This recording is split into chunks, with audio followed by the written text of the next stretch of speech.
What up, guys? Your boy Quake, and things ain't looking too good for Diddy, a.k.a. Brother Love, a.k.a. Puffy.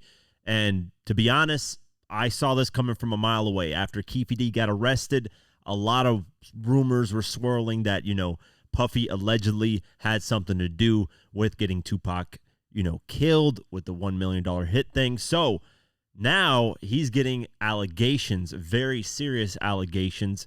I can't say the R word. You guys kind of know what I'm referring to. Just think of the word grape and then take off the G. That's what I'm talking about. And, assault, stuff like that. And it's coming from his ex-girlfriend, Cassie. She was dating him for a while, and now she's gone to courts, set up a lawsuit, and is accusing Diddy of a lot of things. And there are a lot of stories in between this. So let's go over the whole thing.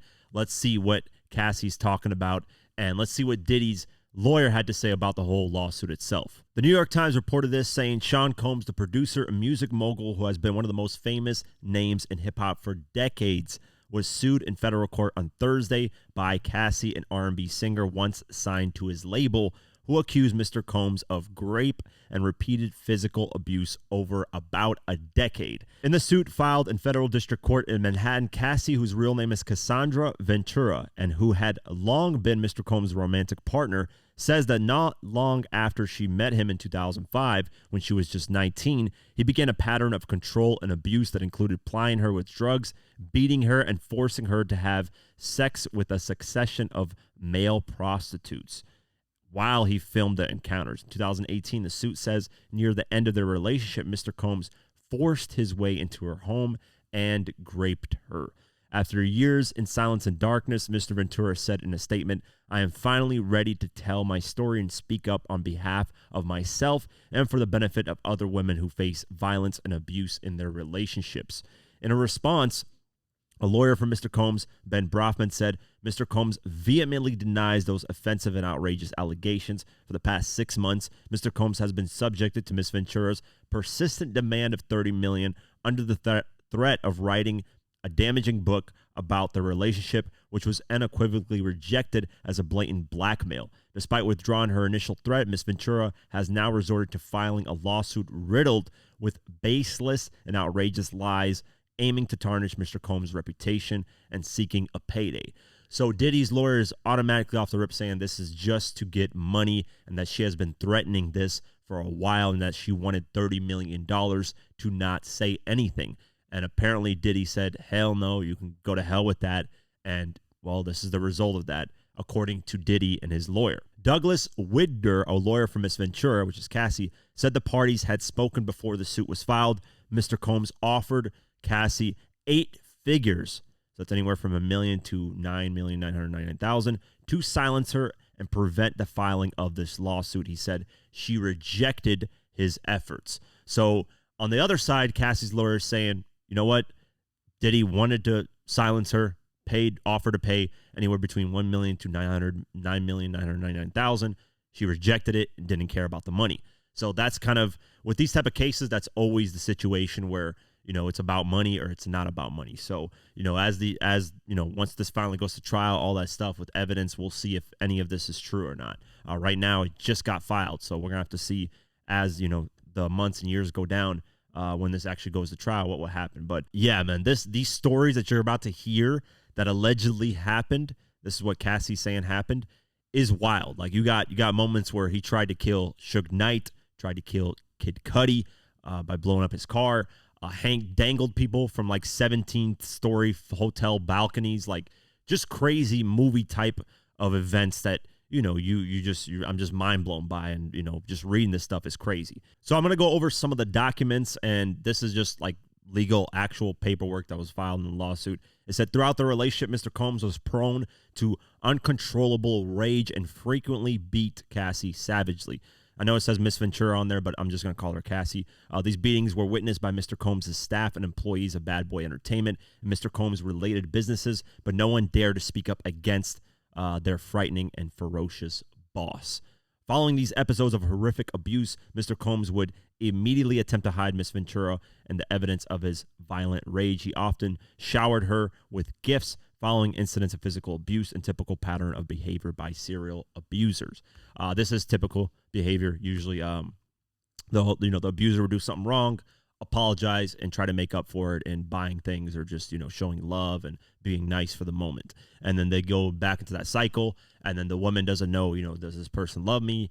Not, whatever the case may be. It's a very vicious cycle, and if you're in it, man, it's something that's hard to get out of, because you're kind of going against what you love and what survival, basically. It's a very, very vicious thing. So, in addition to physical assaults, Mr. Combs frequently reminded Miss Ventura of his ability to cause serious harm, whether by requiring her to carry his gun in her purse or by blowing up the car of a musician that was romantically interested in Miss Ventura.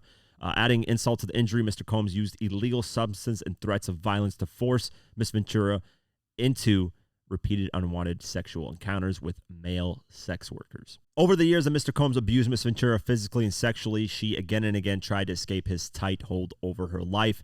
Every time she hid, Mr. Combs' vast network of corporations and affiliated entities found her, and those who worked for Mr. Combs' companies implored her to return to him. Many went as far as explicitly state that her failure to return to Mr. Combs would hinder her success in the entertainment industry. When she believed that she had finally separated from her longtime abuser, she joined Mr. Combs for a dinner, after which he forced her into her home and raped her while she repeatedly said no and tried to push him away. So Mr. Combs also became deeply involved in Cassie's personal life, with his personal staff attending to Cassie's day-to-day travel and other needs, including medical care. On multiple occasions, Mr. Combs had Cassie's personal medical records sent directly to his email address. For instance, when Cassie began experiencing memory loss, potentially due to excessive drug use or other head injuries caused by Mr. Combs' beatings as described below, her MRI results were provided directly to Mr. Combs. Mr. Combs also repeatedly arranged for his staff to drive Cassie to certain doctor's appointments. So medical records obviously is private, so that's that alone is violation. In this way, Mr. Combs exerted ownership over Cassie, another example of the ways in which he manipulated Cassie and ensured obedience. Early on in their relationship, he asked Cassie what she called her grandfather. When Cassie said that she referred to her grandfather as Pop Pop, Mr. Combs perversely insisted that Cassie refer to him with that nickname. That is some wild, wild things, man. Yeah, calling somebody Pop Pop and that's your romantic lover. It's kind of weird. I ain't gonna lie.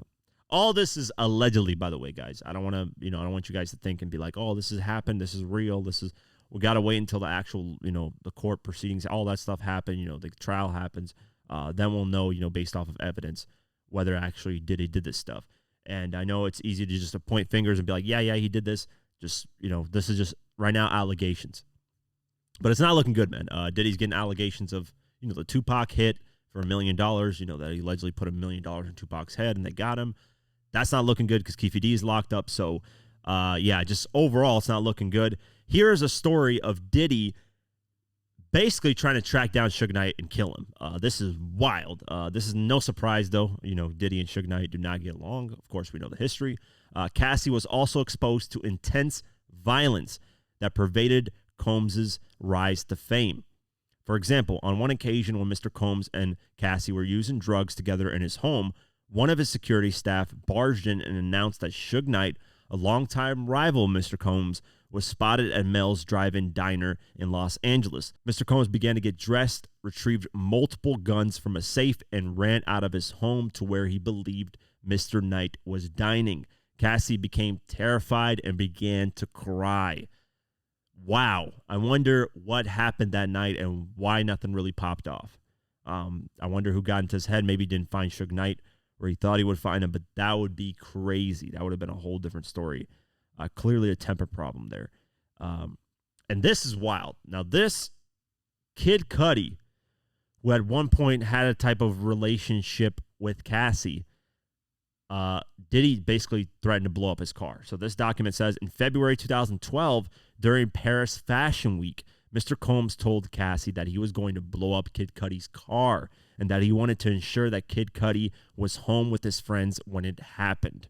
Around that time, Kid Cudi's car exploded in his driveway. So it happened. It happened. Through a spokeswoman, Kid Cudi confirmed Cassie's account. This is all true, he said. all true. The car blowing up, all the stuff about him getting jealous, all that stuff, all true, which is wild. And this is the wild stuff about sex workers and how, basically Combs forced her to do stuff with other men and, without her wanting to do it. Here's the actual document. Mr. Combs always supplies Cassie and the sex worker with copious amounts of drugs before and during the FOs.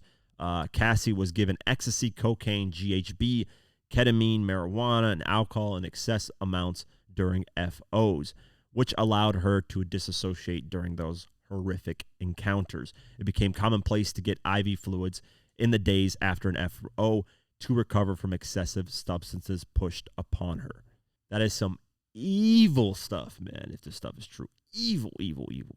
Somebody calls him brother love. This ain't no love, brother love. This is brother hate. This is brother destroy. This is brother kill someone's soul.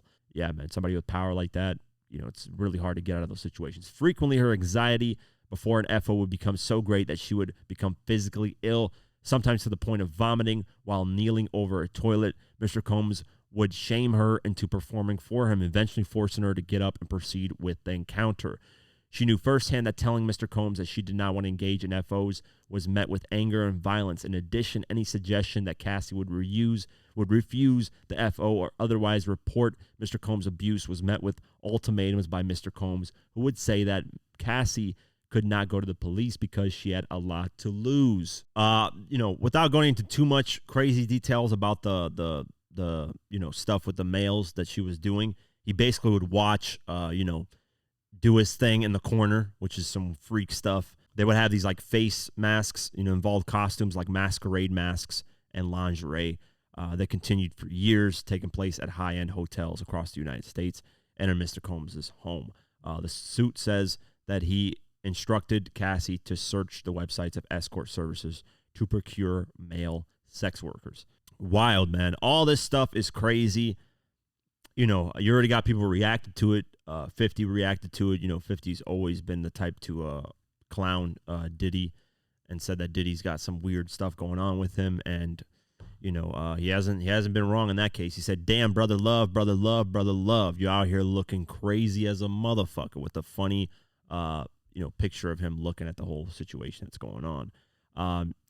Yeah, man, we'll keep our eye on this and see what happens. What do you guys think? Do you guys think this is just a money grab from Cassie? You guys think she's telling the truth?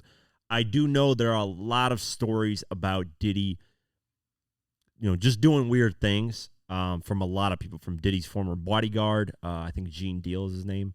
But a lot of former people that used to work for Diddy have voiced their opinion on a lot of things and just voiced their experience on a lot of things.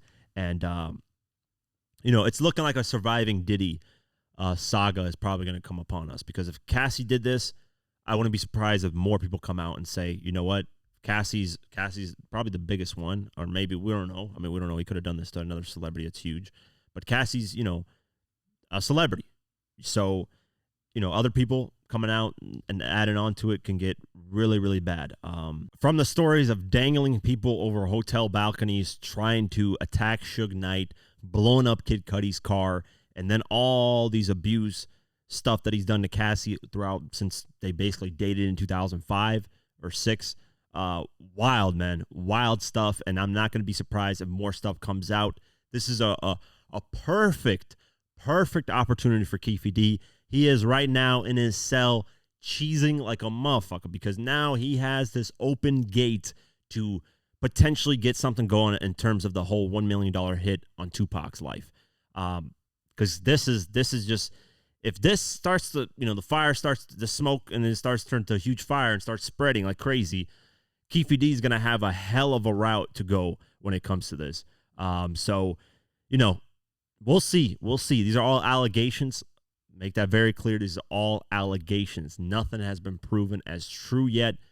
You got Kid Cudi confirming that the car situation is true.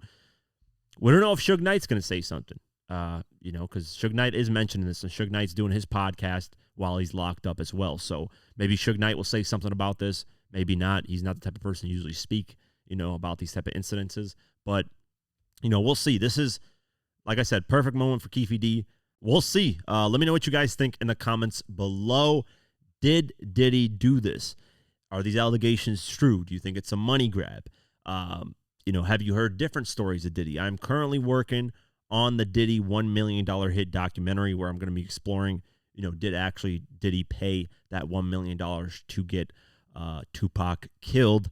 I'm doing that documentary. It's going to be out in a couple of weeks. So if you're new to the channel, subscribe. I'm going to release it, a couple weeks, and we'll see, based off my research, if Diddy actually has a solid, if there's solid evidence against Diddy that he actually did that.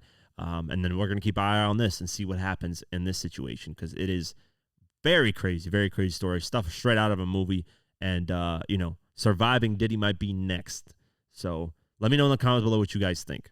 That's it for today's video. If you guys want to support this channel further, you can do so at patreon.com/diverse mentality. For just $3 a month, you can get my videos uncut and raw the way I intended them to be, but couldn't because of YouTube. Plus, you also get access to our Discord community, where we have a great community talking about hip-hop and various other things. It's very dope. So only $3 a month. I'd really appreciate the support. Also follow us on social media at QuakeGW and at Diverse Mentality. Thank you so much for the support, and I'll see you guys in the next one. Peace.